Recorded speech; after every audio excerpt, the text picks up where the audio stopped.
A productive use of contempt on today in Fortitude Through Stoicism, and this is day 115 of my 365-day journey of implementing the ancient philosophy of Stoicism into the life of this modern masculine man. We are mobile today, so here we go. The quote, Marcus Aurelius: "Just as when meat or other foods are set before us, we think, this is dead fish or a dead bird or a pig.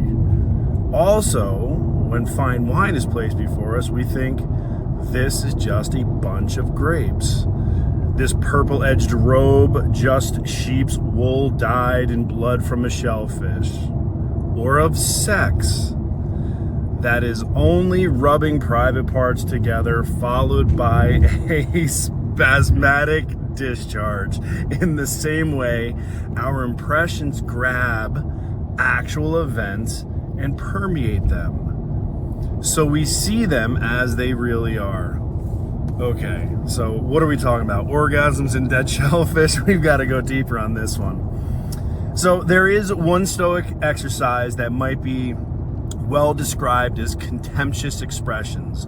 Stoic use an almost cynical language as a way to dismantle some of the fanciest or most coveted parts of life. Marcus's joke about sex. Why would he say something like that?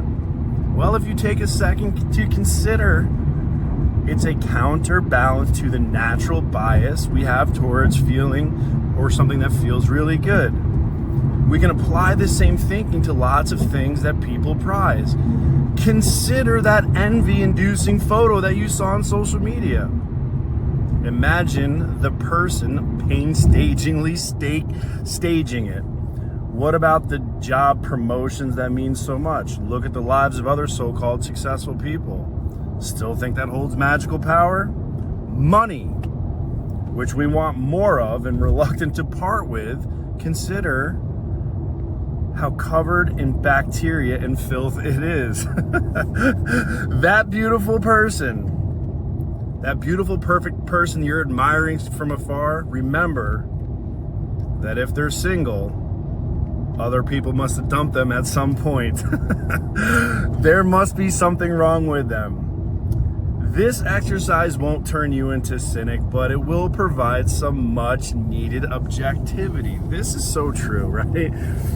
We see, and there's actually, this is the reason why they want to ban TikTok, is because we're giving people this almost unrealistic expectation out there for somebody who stages a photo on Instagram or one of these social medias. But much like everything in life, and I'm going to use my personal story because that's all I can really speak of. I get a ton of people reaching out to me. "Oh my God, you travel all over the place. Oh, it's so incredible. It's amazing. I want to do what you do. Can I join your team? Can I do this? Can I do that?" When you really take a close look, and I say, okay, I'm home one day a week at best. I travel 6 days a week. Most days are 20-hour plus days because I'm racing to and from an airplane. In addition to that, the job that I do has a burnout rate of about 7 months. Over the last 25 years, 102,000 people, 7 months is the average burnout time.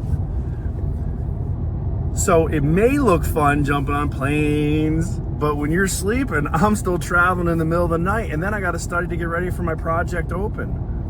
So it may look fun, and just like this, contempt. Consider everything with a little bit of contempt. And again, this is a cynic thing, right? But it's also objectivity.